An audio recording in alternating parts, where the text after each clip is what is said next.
La Cámara Minera del Perú, CAMIPER, les da la bienvenida al programa de capacitación virtual especializado en minería. Este programa estará a cargo de un consultor especialista en el tema que veremos a continuación.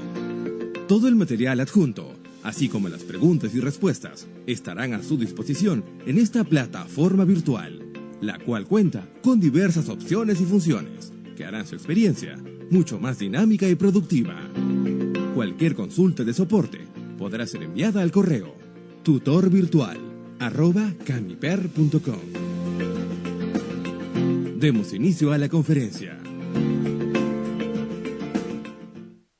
Les damos la bienvenida a todos al curso de equipos LHD en la minería subterránea, características de diseño, selección y optimización operativa. Mi nombre es Mauricio Riquelme. Dentro de los tópicos que vamos a ver hoy día,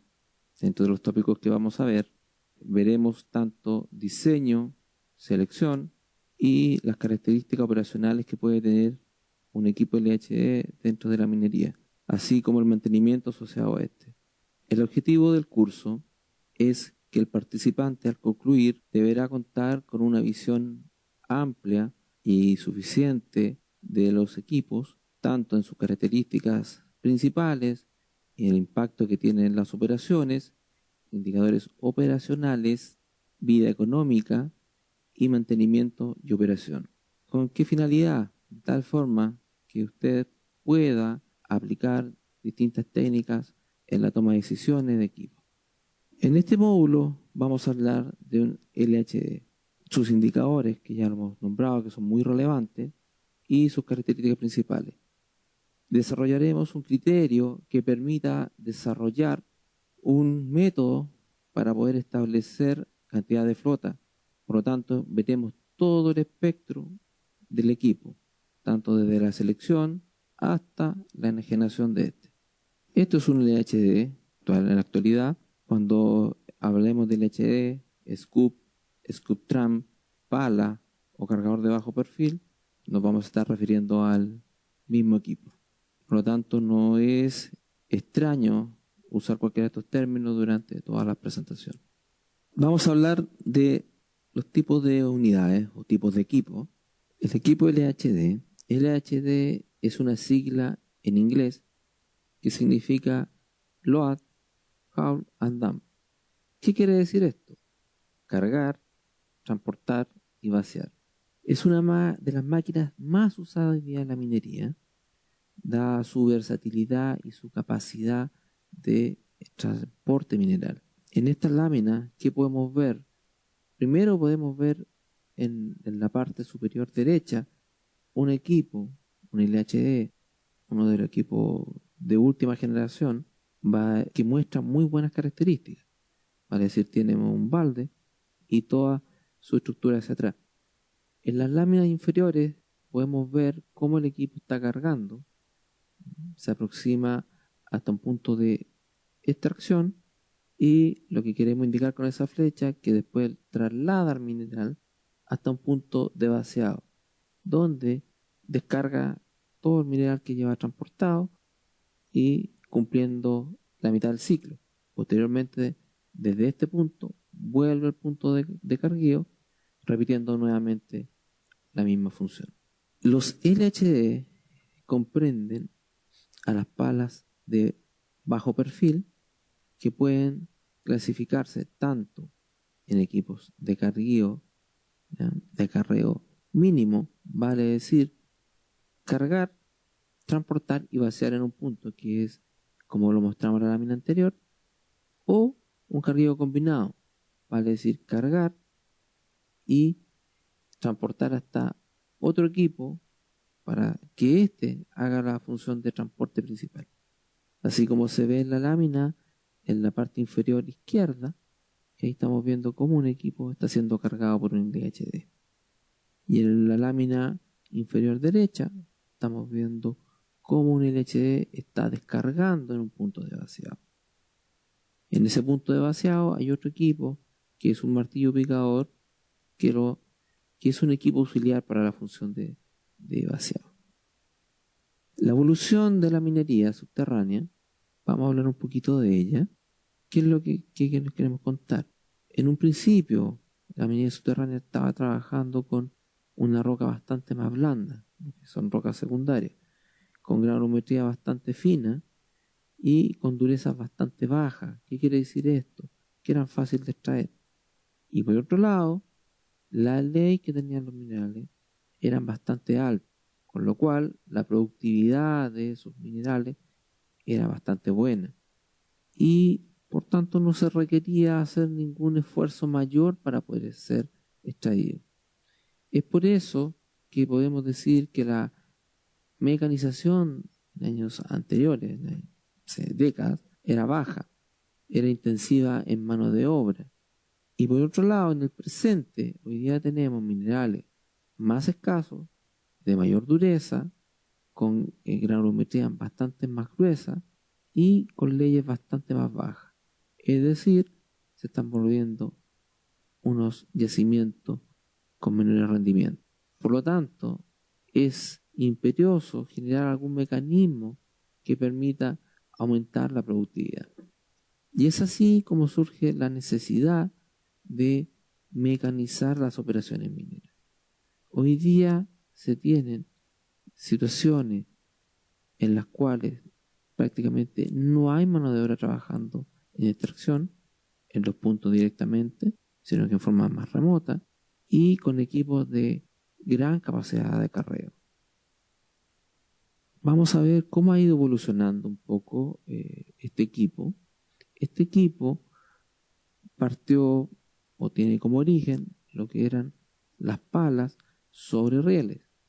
Eran palas bastante pequeñas, básicamente de un cubo, de una yarda alguna, que tenían la capacidad de extraer mineral y cargarlos en carros.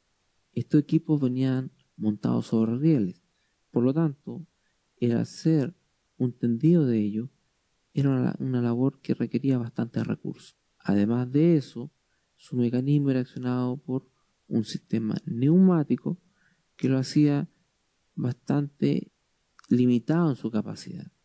Además de limitado en su movimiento, también era limitado en su capacidad de extracción. Posteriormente surgen las palas sobre neumáticos, similares a las anteriores, también accionadas en forma neumática, con la única diferencia de que estos equipos ya no andaban sobre rieles, sino que sobre neumáticos. Eso le dio un poco más de flexibilidad, sin embargo, aún continuaban unidos a una infraestructura mediante una manguera. Posteriormente aparecen los primeros LHD de característica hidráulica y conexionamiento eléctrico, es decir, todos sus movimientos eran realizados por sistemas hidráulicos y su unidad de potencia era un motor eléctrico. Eran equipos montados sobre neumáticos capaces de acarrear mineral con la limitante de la extensión del cable que estos tenían, dado que estos equipos tenían un carrete que enrollaba y desenrollaba cable eléctrico a medida que se iba moviendo. Y posteriormente llegamos a las palas diésel hidráulicas, también montadas sobre neumáticos, que son la última generación de equipos. Estos equipos han evolucionado de tal manera que ya sus capacidades se han triplicado o cuadruplicado en relación a sus orígenes.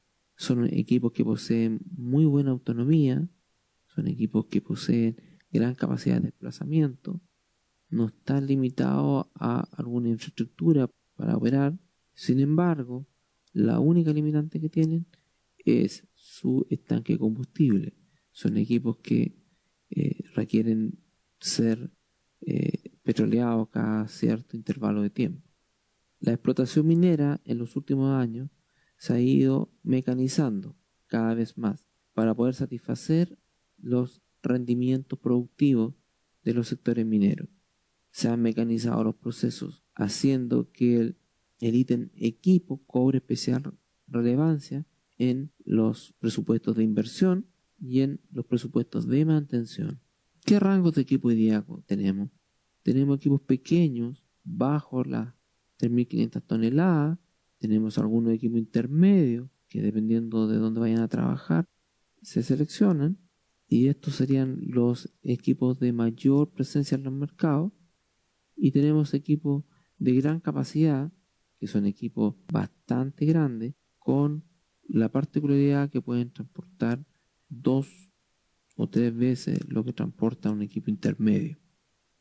Los LHD pequeños trabajan generalmente en túneles pequeños, menores a 2 metros de ancho, y están destinados a la extracción. Sus componentes y su manejo son bastante simples. Algunos de ellos no requieren mayor apoyo de equipo ni de infraestructura. Por lo tanto, son equipos de fácil mantención. Los LHD intermedios o medianos son equipos que son capaces de trasladar mineral en una tara de 7 a 10 toneladas y son los que hay de mayor presencia en el mercado. Estos equipos se desempeñan tanto en labores de desarrollo como en labores de producción. Poseen componentes un poco más pesados que los pequeños, por lo cual se requiere que la infraestructura asociada a su mantenimiento posea algunas características particulares. En particular, se requiere contar con equipos de izaje y de manejo de componentes. Los LHD grandes son equipos que están penetrando fuertemente en el mercado. Cada vez están apareciendo nuevos modelos, están apareciendo con nuevas características y poco a poco se están volviendo atractivos para las operaciones mineras. Sin embargo, estos equipos requieren que la mina tenga las características adecuadas, vale decir, galerías sobre los 4 metros, llegando a estar algunas sobre los 6 metros, y todo el manejo de sus componentes, piezas, partes y repuestos requiere de un apoyo tanto en infraestructura como en equipos auxiliares. Esto es porque sus componentes, al ser más grandes, son más pesados y por lo tanto no permiten el manejo simple por parte del ser humano. El proceso de extracción es un proceso que forma parte de la cadena productiva y los LHD se desempeñan tanto en el proceso de extracción como en el proceso de hundimiento. El proceso de hundimiento es un proceso bastante simple para un LHD porque en ese proceso estos equipos son equipos auxiliares, de los jumbos radiales. Su función principal es extraer la marina que estos van generando, extraer el mineral que va quedando a partir de los disparos que se generan, limpiando la zona y permitiendo que los jumbos trabajen en forma más adecuada. Sin embargo, en los procesos de extracción, estos equipos cobran especial relevancia. Son los responsables de mover todo el mineral de la mina. Generalmente son equipos que requieren algunos equipos de apoyo. En particular requieren jumbos cachorreros y martillos picadores, ambos con funciones bien específicas en distintos sectores de la mina. Vamos a hablar un poco de los puntos de carguío. Los puntos de carguío son aquellos puntos donde la pala va a retirar mineral.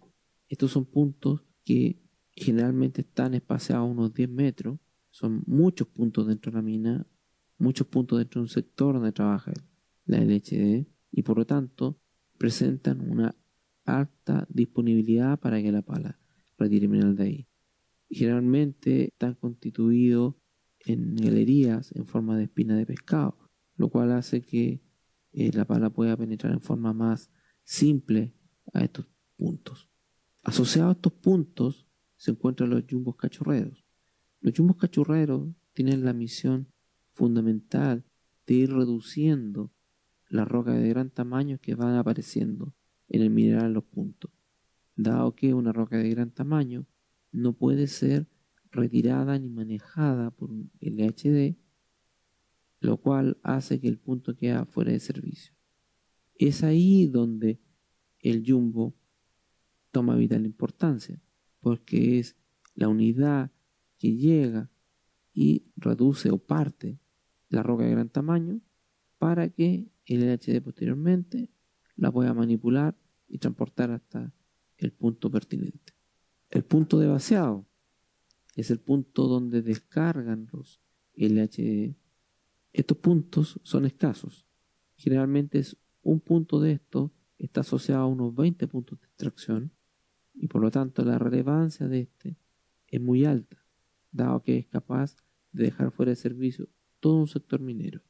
Por lo tanto, para salvaguardar que este punto siempre esté disponible, se suele instalar otro equipo estacionario, semiestacionario, puede ser, que es un martillo picador. Y la misión del martillo picador, que lo vemos en esta lámina, es asegurarse de que el punto siempre esté disponible para cuando la pala vaya a vaciar.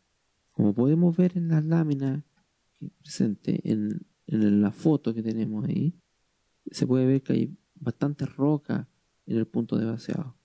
Bueno, estas rocas deben ser partidas o reducidas de tamaño por el martillo, porque cuando llega la pala, el área de vaciado se reduce y por lo tanto comienzan a aparecer más rocas similares, pudiendo llegar a obstruir el punto. Entonces, es muy vital que este punto cuente con algún equipo que le permita ir despejando la zona de vaciado.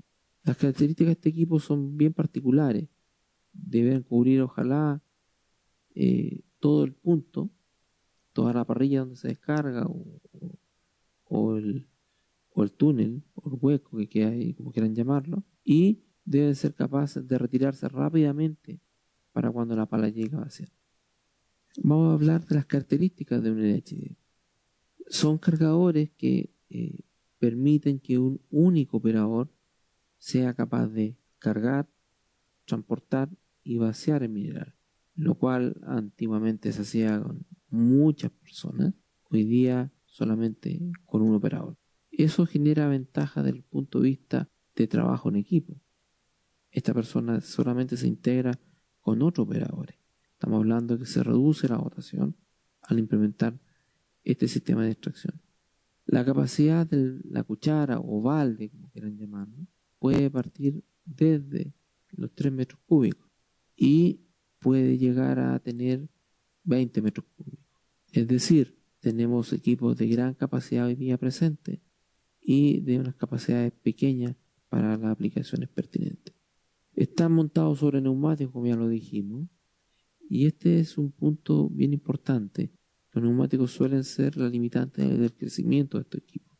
Los neumáticos son un elemento de desgaste que tiene que cumplir ciertas características bien particulares, y para que pueda el equipo crecer hay que ir haciendo crecer los neumáticos. Ojo con eso. Su estrechez y bajo perfil de los equipos hacen que adopten perfectamente operaciones en una mina subterránea, con túneles bastante pequeños y que por lo tanto puedan transportar el mineral sin mayor inconveniente. Son equipos articulados, vale decir, podemos decir que hay 2 chasis, están unidos en una articulación que básicamente su función es permitir los movimientos de giro.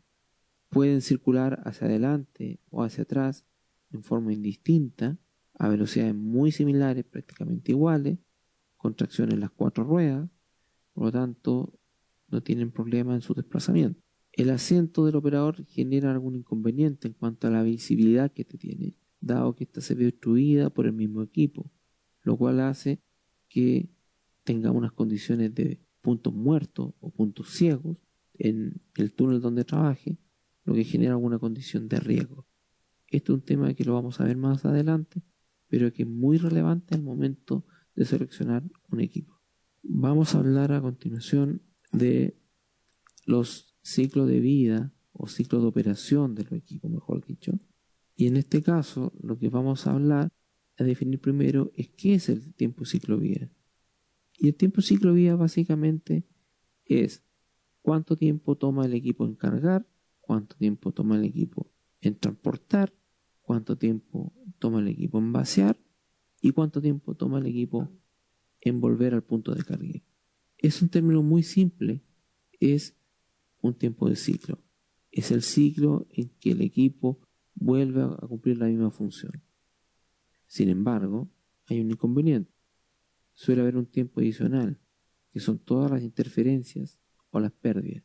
Estas pueden ser propias de la operación por lo tanto hay que aprender a convivir con ellas, o pueden ser externas, vale decir, que no son planificadas, que no son deseadas. Vamos a expresar los tiempos de ciclo mediante la presente fórmula. La fórmula que tenemos acá trata de agrupar todos estos tiempos. Es una fórmula que se expresa en unidades de tiempo, en minutos, en segundos. Y está compuesta de 5 elementos. El primero es el tiempo de carguío. Este tiempo de carguío está generalmente determinado por la fuerza de la pala, ¿ya? Después tenemos los tiempos de transporte, ¿ya? El tiempo que toma el leche en trasladarse desde el punto de carguío hasta un punto de vaciado. Después tenemos el tiempo de descarga. El tiempo de descarga está asociado principalmente a las velocidades de los sistemas hidráulicos. Los tiempos de traslado desde el punto de vaciado hasta el punto de carguío también hay que incluirlos. Y por último, tenemos que incluir los tiempos asociados a las pérdidas o interferencias. Estos tiempos pueden ser muy relevantes en algunos casos, dependiendo de cómo se planifiquen las distintas operaciones dentro de la mina. Pueden ser gestionables o no gestionables. Vamos a definir o analizar un poco más en detalle qué son cada uno de los componentes del tiempo de ciclo. Primero vamos a hablar del tiempo de carguío. Este es el tiempo necesario para cargar el balde o cuchara y se encuentra determinado por lo siguiente. Las características del mineral, vale decir cuán compacto, cuán húmedo esté, qué granulometría tenga, cómo esté distribuido en el piso. Todo eso influye en la velocidad en que pueda ser retirado. Después tenemos las características del punto, ¿ya? Del punto de vaciado. Después tenemos las características del punto de carguío, tanto el tamaño del acceso, vale decir el tamaño del túnel, y la orientación que tenga este túnel con respecto al túnel principal. Porque dependiendo de cómo esté, es como la pala se acomoda para poder enfrentar el mineral. Lo ideal es que la pala siempre lo haga en forma perpendicular. Después tenemos la potencia del equipo, la cual se establece durante el proceso de licitación. La potencia del equipo se traduce en la fuerza que el equipo tiene para entrar en el mineral y poder cargar la pala. Y por último, tenemos la orientación que toma la pala en cuanto a la articulación con respecto al balde, también es un punto relevante, dado que genera más o menos fuerza sobre el mineral. Los tiempos de traslado desde el punto de vaciado hasta el punto de carguío están determinados por, primero, el estado de la carretera, vale decir, si tiene hoyos, si tiene badenes, si tiene resaltos, si tiene material disperso en el piso. La velocidad que es capaz de desarrollar el equipo. Bueno, esta es una característica que también está dada durante el proceso de licitación y que debe ser cuidada por los procesos de mantenimiento. No hay que olvidar que estos equipos tienen velocidades bastante pequeñas. Estamos hablando que varían entre 30 y 35 kilómetros por hora, no más allá. Los tiempos de descarga. Los tiempos de descarga son los tiempos que toman la pala en hacer el proceso de vaciado del balde. Estos procesos están ligados directamente a la fuerza hidráulica que tiene el equipo y por lo tanto a los caudales que generan las bombas, además de las características que tienen su cilindro. Por lo tanto, en función de cómo uno define el equipo, uno podría poder proyectar estos tiempos. Bueno, el tiempo de traslado, pero ahora vacío, desde un punto de vaciado hasta un punto de carguío, bueno, está determinado básicamente por lo mismo que en el traslado desde el punto de carguío al punto de vaciado, vale decir, el estado de la carretera, las características del equipo. Ahora bien, dado que el equipo va cargado o descargado, sus velocidades pueden variar ligeramente. Y por último, tenemos los tiempos asociados a pérdidas o interferencia.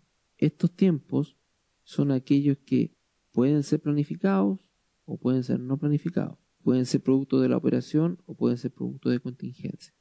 Los tiempos planificados generalmente pueden ser gestionables, dado que uno podría tomar algunas decisiones sobre ellos y hacer algunos cambios. Pero aquellas pérdidas que son generadas por externalidades es más complicado, dado que estos tiempos no pueden ser planificados, no se conoce su duración, por lo tanto el impacto que tienen puede ser bastante significativo.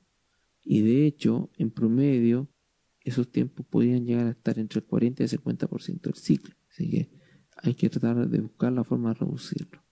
¿Qué elementos componen o en qué elementos se descompone el ciclo de operación? Bueno, en el carguío, que ya lo vimos, esto es una lámina de resumen, tenemos la fuerza que genera el equipo, la fuerza de empuje. Y esta está dada principalmente por su capacidad de tracción y por la potencia que es capaz de transmitir el tren de potencia desde el motor. Y las características propias del punto de carguía. Dado que depende cómo este esté constituido, el tamaño, la arroba que está emanando de ese punto, es cuán rápido o cuán lento se va a generar este proceso. Tenemos los tiempos de traslado desde el punto de carguío al punto de vaciado. Y esto está determinado por la velocidad del equipo, características propias que deben ser mantenidas en el tiempo, las características de la carretera, velocidad, pendiente, estado, limpieza, todo eso influye, y la distancia entre ambos puntos. La distancia entre ambos puntos es un tema no menor, dado que en distancias muy largas la eficiencia se empieza a perder, producto de que las velocidades y los recalentamientos del equipo comienzan a ser un poco más considerables. En los puntos de vaciado, aquí lo que importa es la velocidad del sistema hidráulico de levante y volteo. Vale decir, la velocidad en que se mueven los cilindros que generan los movimientos del balde, tanto al levantarlo como al voltearlo. Y por último, ahí hay que contar con el punto disponible, y aquí donde podemos retomar de nuevo la idea de que tiene que haber un martillo en ese punto o algo capaz de mantener limpio el sector. Y por último tenemos los traslados al punto de carguío, que es básicamente lo mismo que vimos en el punto de vaciado. Y los más complejos, que son la interferencia, donde tenemos todos los tiempos no planificados y todos los tiempos que, si bien son planificados, no se pueden eliminar de un proceso normal minero. Como por ejemplo, todas las detonaciones programadas que aíslan el sector y que impiden que entre a trabajar un equipo, como todas las detenciones de los sistemas de fuerza que hacen que haya que cortar la energía, como todas las mantenciones de los sistemas de ventilación que hacen que no entre aire y por lo tanto haya que detener las operaciones. Todo eso influye en este equipo. Subimos también que hay otro equipo dando vueltas dentro de la mina. Como lo nombramos recién, están los jumbos cachorreros, los cuales se mueven en el mismo sector que un LHD. Y eso genera, como en toda carretera, complicaciones de tránsito. Características generales y de diseño. Las características generales y de diseño de un LHD están determinadas de acuerdo al lugar donde van a trabajar y para qué van a trabajar. Estos equipos deben ser diseñados de modo que sus componentes sean de fácil acceso y de fácil reposición, es decir, sean fáciles de poner y sacar del equipo, que la gente de mantención lo haga en el menor tiempo posible y de la forma más fácil y segura posible. Esa es una característica que a la hora de evaluar no es fácil, porque generalmente uno conoce el equipo armado, no lo conoce desarmado, y eso hace que sea necesario contar con gente experimentada en el equipo o experimentada en equipos similares que puede identificar rápidamente si el equipo que uno está seleccionando cumple o no cumple algunas características de desarme adecuado. Por lo tanto, en este caso hay que armar algún método de evaluación que sea más cualitativo que cuantitativo. Los equipos también deben reunir algunos conceptos de diseño moderno. ¿A qué me refiero con esto? A que hay que privilegiar el rendimiento, ¿ya? Que el diseño esté orientado a que se cumpla la función de acarreo, de vaciado. Las 3 funciones básicas que el equipo está diseñado, ojalá estén bien salvaguardadas por el diseño. ¿A qué me refiero? A que el balde sea capaz de extraer en forma simple, que la fuerza que se transmita lo más directa hacia la rueda de tal forma que la tracción sea la adecuada, que el vaciado sea lo más rápido que se pueda, que los cilindros levanten rápido, volteen rápido. En esto, esa característica es un poco más evaluable cuantitativamente que la anterior. ¿Por qué? Que uno se la puede pedir al proveedor, uno puede ir a medir el equipo en prueba rápidamente, uno puede destinar un poco de tiempo, mineral incluso puede destinar para que el equipo lo tome, traslade, lo levante y lo voltee, de tal forma que uno podría medir esta característica. Es relevante hacer tiempo para poder hacerlo, de tal forma que no tengan ningún inconveniente después durante las operaciones.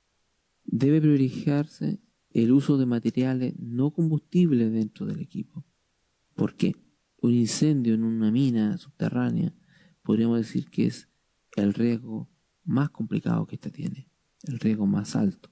Recordemos que en una mina un incendio, más que generar pérdidas por el incendio en sí, la genera por el humo y la contaminación del aire que éste genera. Hay casos muy emblemáticos en la minería mundial, las 300 víctimas que murieron en la década de los años 30 en el mineral del Teniente, por ejemplo, lo que se conoce como la tragedia del humo. Por lo tanto, hoy día hay que privilegiar no contar con equipos combustibles, ojalá la menor cantidad de elementos combustibles dentro de un equipo. Debe incorporarse criterios de estandarización de sus componentes, que estos sean capaces de ser intercambiados entre distintas flotas, distintos equipos, que las operaciones en otras mineras cercanas ocupen componentes similares, que las operaciones del país ojalá permitan hacer un rápido intercambio de componentes. Lo mismo hacer para poder encontrar los repuestos. Entre más estandarizado sea, más fácil es encontrar los repuestos para sus equipos. Por lo tanto, el tratar de que los equipos sean estandarizados es una muy buena práctica, que además influye al momento de evaluar las competencias técnicas de sus mantenedores. Porque si ellos conocen un equipo, conocen sus componentes, al traer un equipo nuevo que tenga componentes similares, los tiempos de mantención se van a ir reduciendo cada vez más rápido. Los equipos deben contar con elementos de sujeción para ser remolcados de forma segura. Hay que tener cuidado con esta característica. Muchas veces los equipos quedan en terreno y no pueden ser trasladados producto de que no hay forma de tomarlo. Adicionalmente a esto, también podemos decir que sus componentes también deben tener zonas y elementos de sujeción que les permitan ser tomados por algún elemento externo, algún equipo auxiliar, de tal forma que estos no produzcan daños en las personas que los están manipulando. Es conveniente considerar sistemas de monitoreo remoto. Muchas veces en las operaciones hay puntos de difícil acceso, puntos que están bajo condición insegura de cerro, que pueden derrumbarse, que pueden contar con bombeos de barro, con bombeos de agua. Para eso, y no dejar el punto muerto y sin poder ser movido, es conveniente considerar en su selección de equipo que el LHD cuente con la opción de algún sistema de monitoreo o de control a distancia. No estoy hablando de un sistema automático, estoy hablando de un control remoto que permita que alguien esté a 50 metros, 100 metros operando el equipo. Eso puede significar la diferencia entre la vida y la muerte del operador.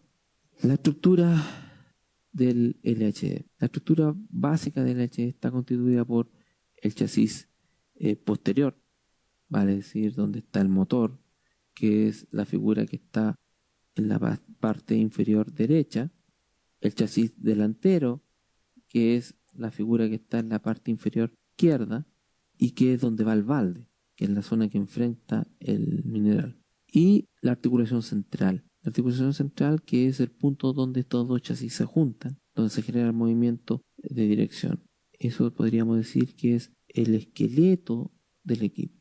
Adicionalmente tenemos la cabina, que es donde va el operador, que suele estar en la parte del chasis posterior, el balde, que ya lo nombramos, que está en el chasis delantero, y la estructura, o en este caso lo que está en la figura que está en el centro, que es una horquilla, que es una estructura que permite los movimientos del balde.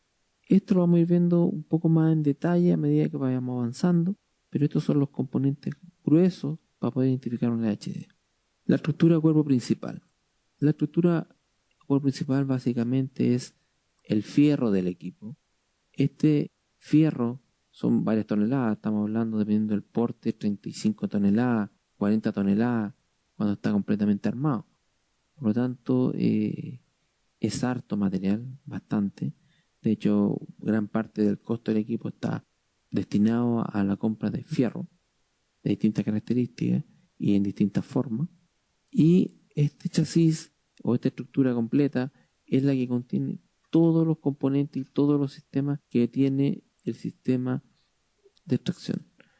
¿Ya? Por lo cual es una estructura que requiere una atención bien particular en cuanto a los daños que va sufriendo, a la reparación que hay que ir haciendo, y por lo tanto requiere un cuidado especial. El cuidado llega a tal nivel que esta estructura debe ser atendida en forma diaria, con inspecciones, con lubricación y con soldadura en muchos casos. Soldadura que en realidad en lo posible hay que evitarla, porque los aceros que se ocupan en los componentes articulados son especiales con tratamiento térmico y por lo tanto esa soldadura hacerla en terreno es una solución momentánea que permite seguir operando por un tiempo, pero que en el corto plazo obliga a tener que desmontar los componentes o las partes de fierro, estructura, y ser enviado a un taller especializado que lo repare de la forma que corresponde o definitivamente eliminado y sustituido por un componente similar.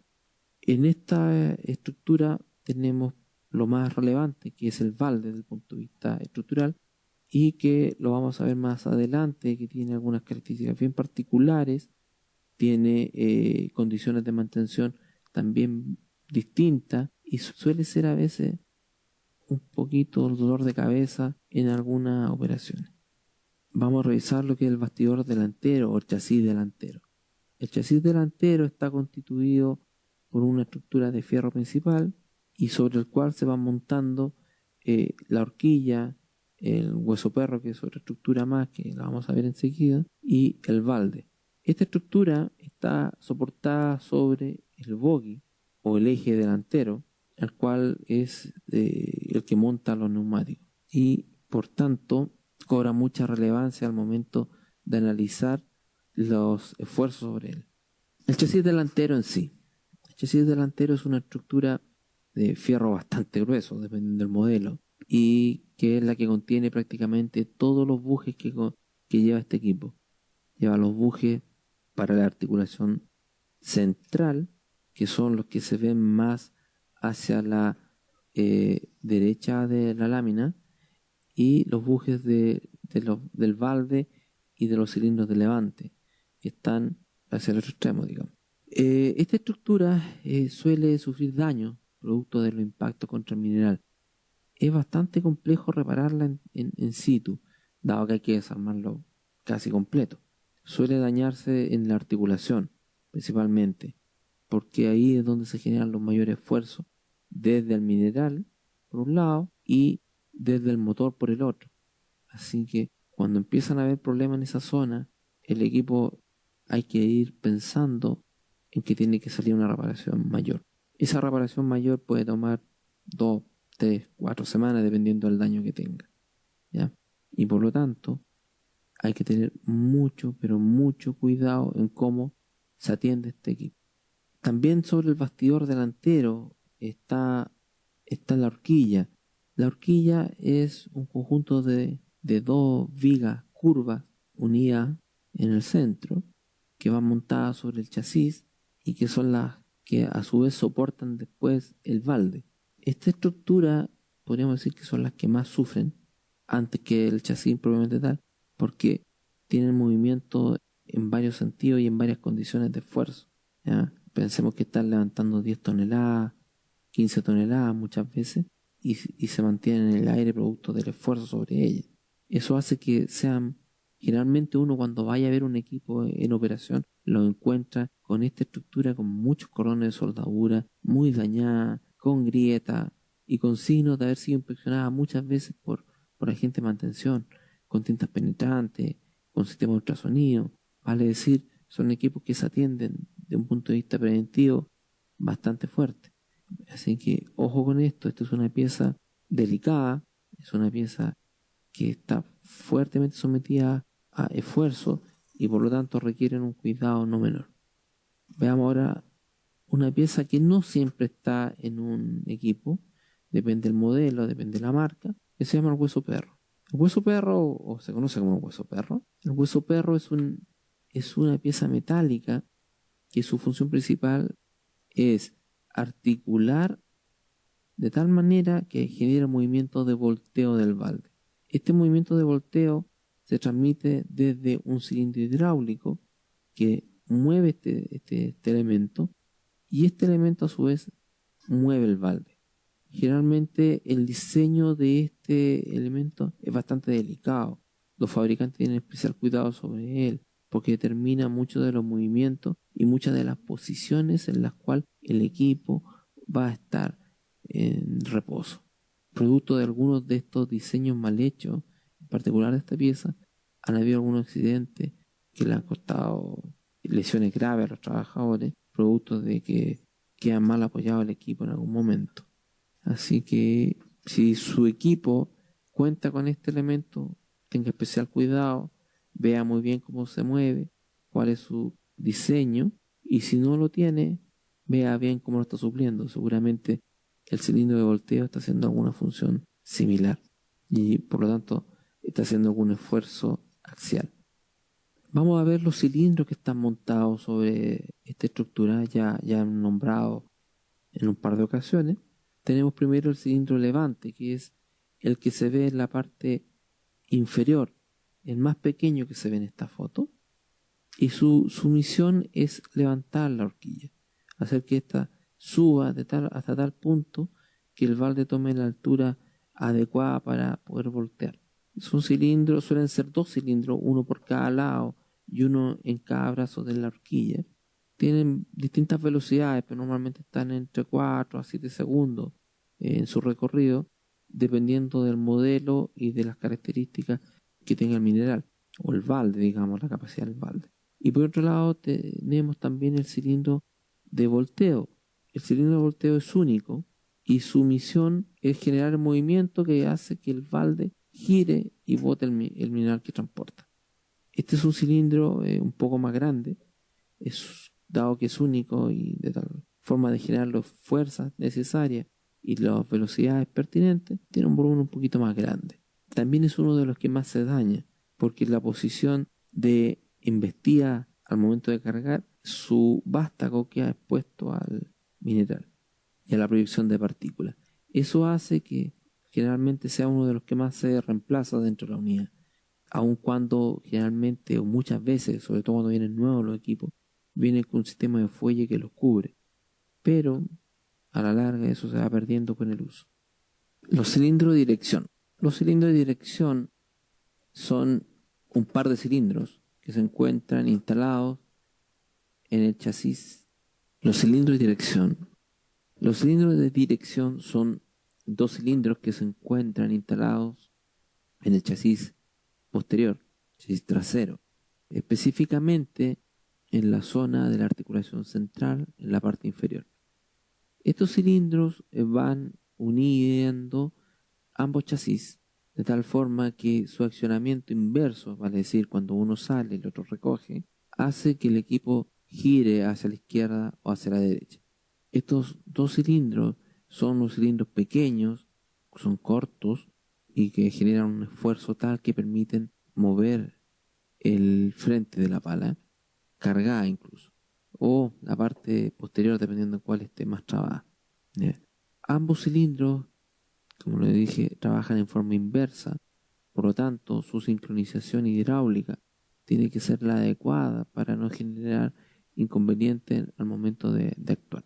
Estos cilindros, cuando son intervenidos, requieren que el mantenedor bloquee el equipo porque están ubicados en la zona que puede moverse producto de ellos mismos o de algún agente externo. Y al estar interviniendo, uno puede ser aprisionado por el equipo en sí. Como les comentaba, tienen gran fuerza y son pequeños y difíciles de inspeccionar, básicamente porque están metidos dentro de la estructura. Hay que tomar unas posiciones adecuadas para poder visualizar en su condición. Vamos a hablar de los componentes principales que se encuentran en la parte posterior, en el chasis trasero. Diría que este es donde se encuentra la mayor cantidad de componentes, la mayor cantidad de partes también. Requiere un conocimiento un poco más acabado de la gente que lo mantiene y requiere un conocimiento específico del operador para poder identificar algunos diagnósticos. Acá vamos a ver una serie de elementos. Vamos a ver la cabina, que se encuentra generalmente muy cercana a la articulación, a un costado de la rueda o casi encima de la rueda. Vamos a ver la transmisión, que frente a la cabina. Vamos a ver las baterías que están montadas en el sector opuesto al operador y que además están montadas sobre el estanque de petróleo. En esa misma zona se encuentran los sistemas de lubricación, básicamente una grasera automática, que su función es engrasar distintos puntos dentro del equipo, que lo vamos a ver más adelante. Tienen un eje diferencial, al igual que el chasis delantero. Ahora bien, estos dos chasis no son iguales, no necesariamente. Vamos a ver más adelante que tienen esfuerzos distintos, por lo tanto, ambos ejes pueden ser distintos.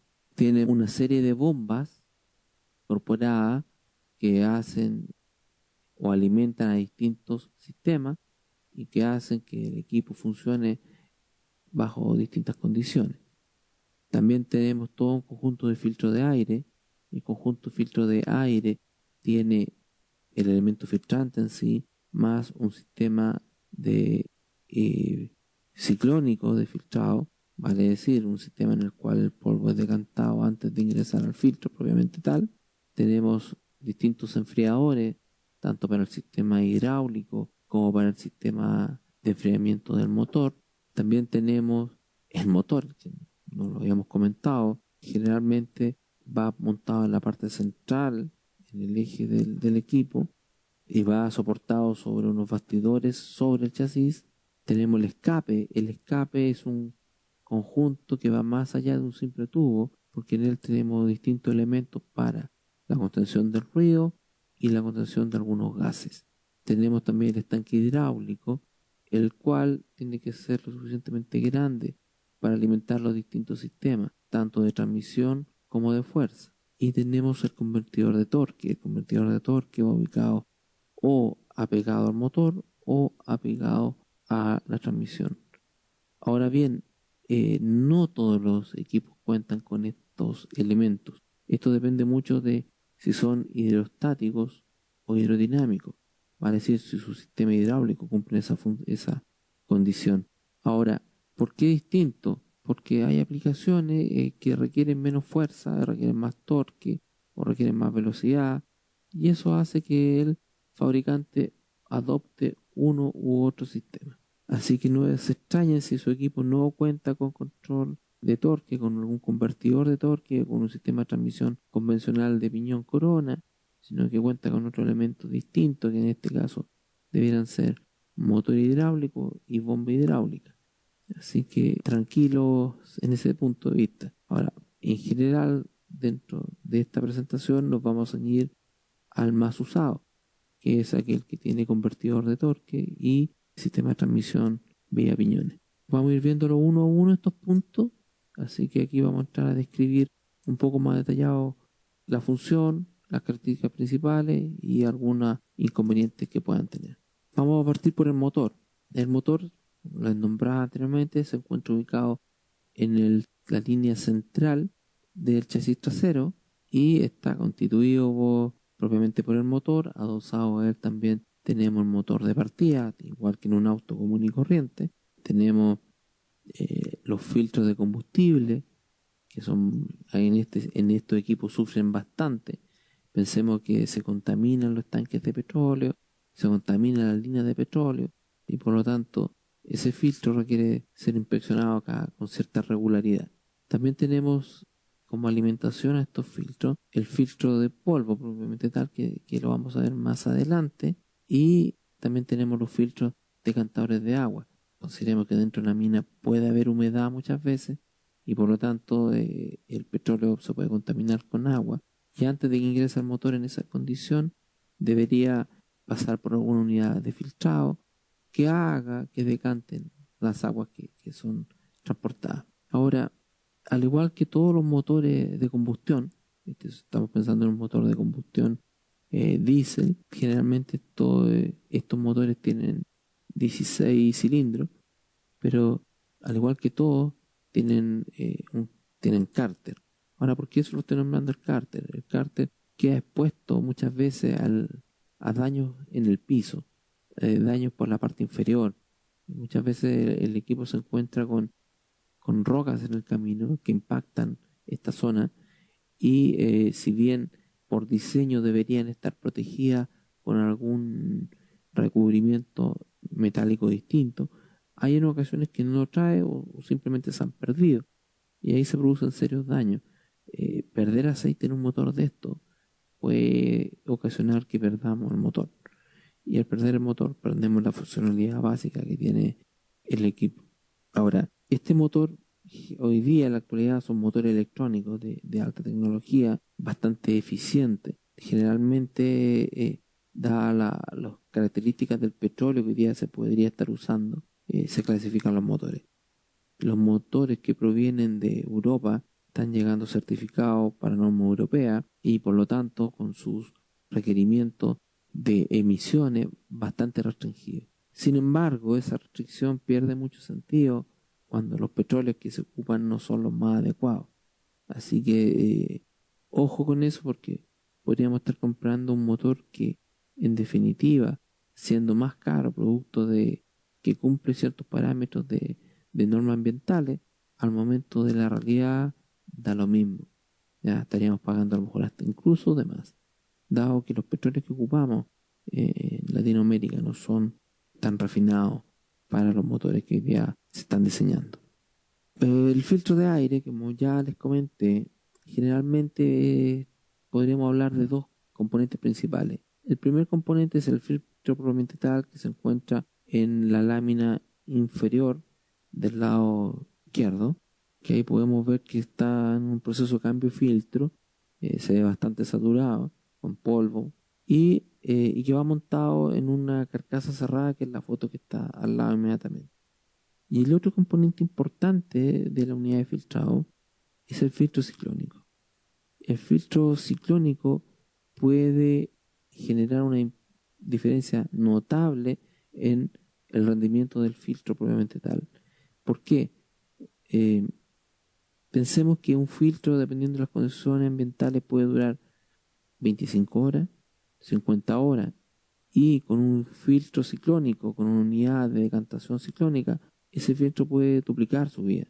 O sea, pasar de 25 horas a pasar a 50, a pasar de 50 horas a pasar a 100, es un impacto no menor. Consideremos que cada vez que haya que cambiar un filtro para limpieza o por sustitución probablemente tal, el equipo tiene que volver a taller, se pierde de producir, hay que destinar personal de mantención a intervenirlo, y seguramente el equipo va a estar más tiempo fuera que el simple hecho de un cambio de filtro, producto de que se van a atender otras cosas.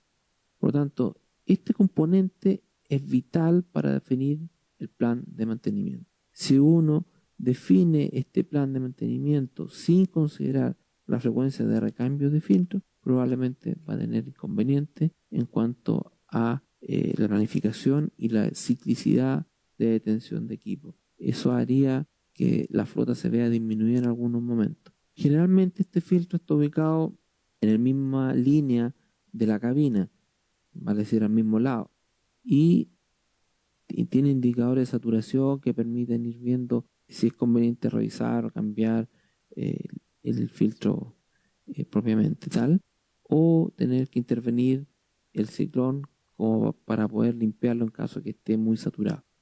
Pero lo que hay que tener presente que esta es una mantención, una intervención rutinaria que debiera haber en este componente.